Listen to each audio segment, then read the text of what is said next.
Muy buen día, les damos la bienvenida a estas emisiones que llevan por nombre Vámonos Derecho, un espacio que busca el incremento de la cultura de la legalidad y el conocimiento de las leyes con las que día con día convivimos, una convivencia de la cual sin duda ninguno de nosotros puede estar ajeno. Les recuerdo que se pueden poner en contacto por medio del correo electrónico juridicas.joseluis@gmail.com. Les repito, el correo electrónico es juridicas.joseluis@gmail.com. A este correo electrónico nos pueden enviar todas sus dudas, todas sus sugerencias y todos los temas que les gustaría que vayamos tratando también, y por supuesto con muchísimo gusto lo iremos haciendo. En esta ocasión vamos directamente al tema que ya hemos venido anunciando, los derechos laborales desde la reforma, un tema que me habían solicitado, así es que a continuación comenzamos directamente con este tema. En el mes de noviembre del año 2012, para ser más específicos, el día 30 de noviembre del año 2012, se publica en el Diario Oficial de la Federación un decreto por el que se reforman, adicionan y derogan diversas disposiciones de la Ley Federal del Trabajo. ¿Esto qué significa? Significa que cambia drásticamente y de manera muy importante una gran cantidad de artículos contenidos en esta Ley Federal del Trabajo, lo que trae como consecuencia que cambie drásticamente la relación laboral en México. La relación entre patrones y entre trabajadores prácticamente da un giro de 360 grados. Hablamos de que las modificaciones que se hicieron en promedio fueron 363 modificaciones las que sufrió el texto de la Ley Federal del Trabajo, entonces pues es una cantidad bastante considerable. Todo esto, como todos lo pudimos ver, creó un revuelo por parte de los diferentes medios de comunicación, principalmente por la polémica de tres aspectos fundamentales: la contratación a prueba, la contratación por terceros y también el pago de horas. Yo creo que el pago de horas fue el tema que más causó revuelo, porque se decía que era un pago inclusive hasta absurdo. Y es una situación que no podemos tapar el sol con un dedo y hay que decirla con toda la literalidad que merece.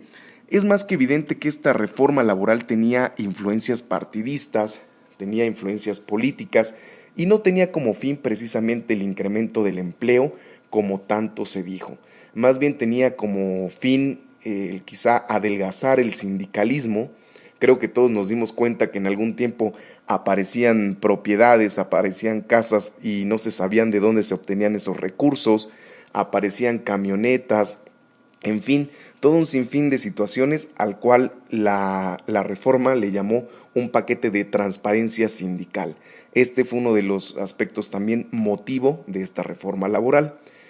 Pero también hay que verlo del modo global. Esto no es algo que se dio únicamente en México. Esto viene también producto del neoliberalismo, que fue un movimiento patronal que se ha venido gestando también en varios países del mundo.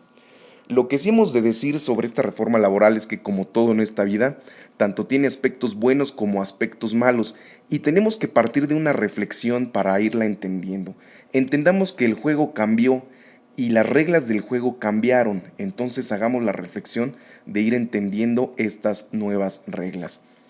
Esta reforma surge a raíz de que en casi 40 años la Ley Federal del Trabajo no sufrió ninguna modificación o casi no tuvo modificaciones. Si hacemos un poquito de memoria, recordamos que nuestra Ley Federal del Trabajo se creó en el año de 1970. Esto que les comento de que no tuvo modificaciones en mucho tiempo empezó a causar gran descontento por parte de los patrones, sobre todo patrones de grandes corporativos y de grandes centros de producción.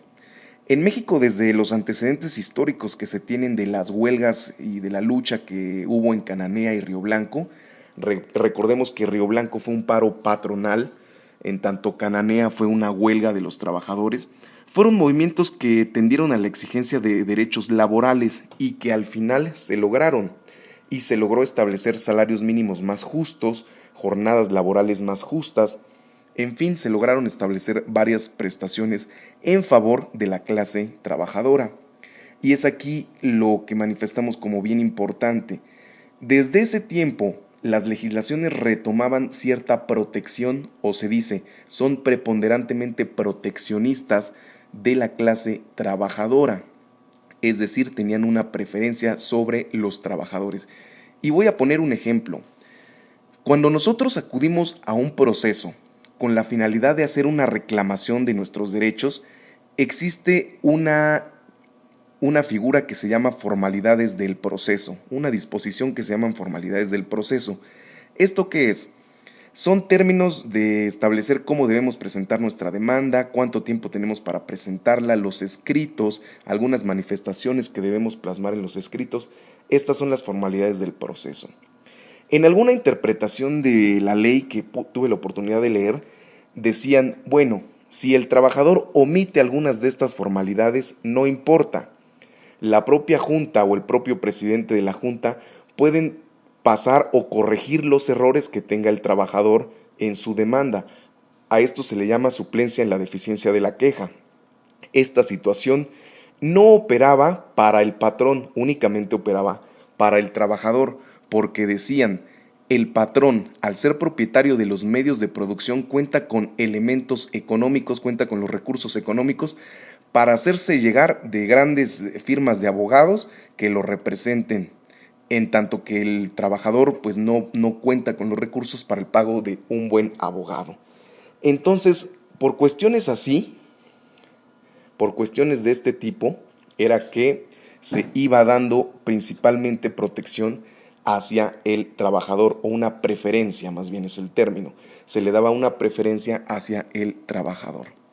Pues bien, pasamos ahora con uno de los puntos más controvertidos de la reforma, el cual eran los salarios caídos. ¿Qué sucede cuando un trabajador decide acudir a un proceso laboral con una empresa?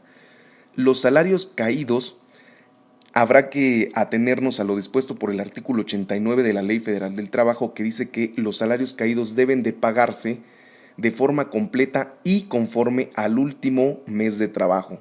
El último monto que recibía el trabajador, con ese vamos a tasar los salarios caídos. ¿Pero qué son los salarios caídos? Los salarios caídos son la retribución económica para el trabajador que alega ante la Junta de Conciliación y Arbitraje lo que nosotros decimos comúnmente como despido injustificado. Estas indemnizaciones se pueden otorgar cuando el patrón no acredita en el proceso laboral con pruebas, no acredita el por qué dio por terminada la relación de trabajo. En la nueva reforma laboral se dice de la siguiente manera: cuando se dicta sentencia en contra de una empresa, esta está obligada a pagar el total de salarios. Es una máxima de esta nueva reforma laboral. La repito nuevamente: cuando se dicta un laudo en contra de una empresa, tiene la obligación la empresa de pagar la totalidad de los salarios caídos. Con la reforma se estableció un tope a que se paguen salarios caídos por un año, es decir, el trabajador recibirá por completo el salario de 12 meses, y después de esos 12 meses se tendrá un interés mínimo del 2% sobre un límite de 15 meses. Es decir, para el segundo año las personas recibirán lo que salga de multiplicar por 15 su sueldo y a esa cifra sacarle el 2%.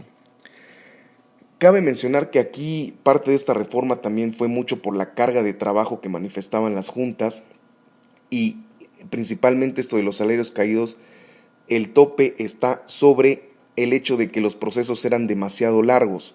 En otros países, después del mes número 12, el que corre con los gastos de los salarios caídos es el Estado. En México no se genera de esa manera, sin embargo, sí se busca dar un poco más de celeridad a los procesos laborales. Cabe mencionar también que la finalidad de estos salarios caídos es que tengan una naturaleza restaurativa, es decir, que se le pague al trabajador lo que dejó de recibir por motivo del despido injustificado. Otra situación muy importante es la contratación por terceros. La reforma plantea regular la contratación de personas y se dice que busca como propósito el de evitar la evasión y elusión del cumplimiento de obligaciones a cargo del patrón. Esto es porque los llamados outsourcing más bien eran un medio, un recurso del que se hacían llegar los patrones para evitar el pago de impuestos. Aquí lo que se establece con la reforma es lo siguiente: tanto patrones como intermediarios, es decir, tanto los patrones como los terceros que contraten, serán responsables solidarios de las obligaciones contraídas con los trabajadores. Es decir, ambos son responsables de la relación laboral. En ese sentido, también los modelos de outsourcing no están diseñados para generar utilidades, para generar vacaciones, para generar todo este tipo de prestaciones. Más bien, como ya les comentaba hace un momento, representan toda una estrategia fiscal de muchas empresas para evadir las cargas. Sin embargo, hay que tener bien presente esto, que tanto el tercero que contrata como el trabajador directo, ambos son responsables de las obligaciones que se generen producto de la relación del trabajo. También se empezaron a crear nuevas formas de contratación con esta reforma y contempla estas fundamentales. Número 1, los periodos a prueba, los contratos de capacitación y también incorpora el del trabajo por temporada. Esto es sumamente importante. Los periodos de prueba no pueden exceder de 30 días. Repito nuevamente, los periodos de prueba no pueden exceder de 30 días y se pueden ampliar hasta 180 días únicamente para cargos gerenciales o cargos administrativos que tengan funciones muy específicas, funciones muy técnicas. Sin embargo, la generalidad son 30 días. Los periodos de prueba no pueden exceder de 30 días. Para el caso de la capacitación inicial, cuando es por capacitación inicial únicamente quedará hasta 3 meses y se puede extender hasta 6 meses para labores también gerenciales o administrativas de conocimientos especializados. Entonces, por un lado tenemos que el periodo de prueba es máximo 30 días y la capacitación inicial máximo 3 meses. La ley señala también ciertas formalidades para estas situaciones que acabo de mencionar y nos dice que para evitar abusos de estas nuevas figuras se prevé que este tipo de contratos, ya sea por temporada, ya sea por capacitación inicial o ya sea por periodo de pruebas, deberán siempre establecerse por escrito. Si falta este elemento, la carga de la prueba la tendrá el patrón y se entenderá como una relación de trabajo ordinaria. Los periodos de prueba y contratos de capacitación inicial son improrrogables, es decir, no puede haber un contrato de capacitación inicial y al terminar continuar con otro de 3 meses. Esto no se puede. También se hablaba del famoso pago por hora a 7 pesos, que esta es finalmente una nueva adición que tiene el artículo 83 de la Ley Federal del Trabajo, que establece como modalidad el pago por hora. Esto es cuando se tasa en razón de tiempo. El trabajador y el patrón, esto es bien importante que se sepa, podrán convenir el monto antes de la firma del contrato. Se puede llegar a un convenio en el cual fijen el monto del salario cuando se trate de una temporalidad y se establezca el pago por horas, así como el pago por cada hora de prestación de servicios siempre y cuando no exceda de una jornada máxima legal y se respeten derechos laborales. Y ojo, esta situación también es bien importante, aunque la contratación sea de pago por horas, se deberá también respetar el derecho a la seguridad social. Y aquí va un tip. Para efectos de las reclamaciones que se hacen ante la Junta de Conciliación y Arbitraje a partir de las 4 horas, no se puede recibir menos del salario mínimo vigente. Para efectos de cuando son 4 horas, se estará ya contemplando como salario mínimo vigente. También otra situación fundamental de esta reforma es cuando se incorpora el concepto de trabajo digno o trabajo decente. Estos conceptos ya se establecían incluso desde la Constitución, pero se ampliaron con la finalidad de garantizar las condiciones mínimas de trabajo y también por la situación de los derechos humanos, se hablaba de la dignidad humana, entonces se amplía el concepto de trabajo digno y justo, que son condiciones mínimas de trabajo en respeto a los derechos humanos. También se reguló mucho la situación de los menores de 14 años. Esto es básico, menores de 14 años no pueden trabajar. Recordemos que en México la edad mínima es de 14 años, de 14 a 16 requerirán de permisos tanto médicos como psicológicos y a partir de los 16 años podrán iniciar también, continuar con su trabajo. Sin embargo, se tipificó ya como delito que por abajo de los 14 años, si es fuera del vínculo familiar y se hace la contratación de un niño, esto es un delito. También se modificaron y se impulsaron mucho los derechos de las mujeres trabajadoras, se fortalecieron en gran manera sus derechos.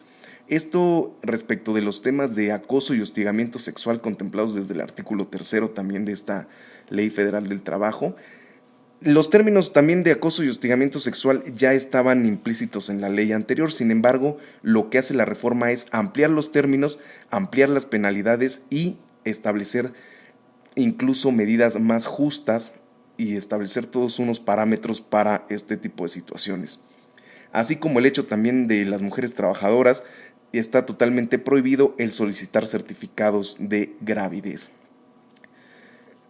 En otro sentido, también se fortaleció los derechos de las personas con discapacidades. Se hizo una redacción al texto en el que dice que de las empresas medianas a grandes deberán realizar mejoras físicas y adaptaciones para tener un número mínimo de personas con discapacidad trabajando.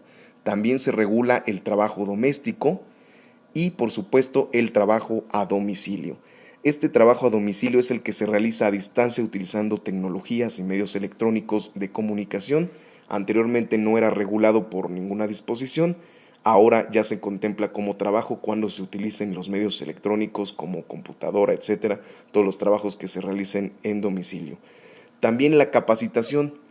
Los centros de trabajo que tengan más de 50 trabajadores deben de tener una comisión mixta de adiestramiento y productividad. En este sentido, la capacitación ya también es regulada y evidentemente contará también como días que formen parte de, de toda la situación laboral.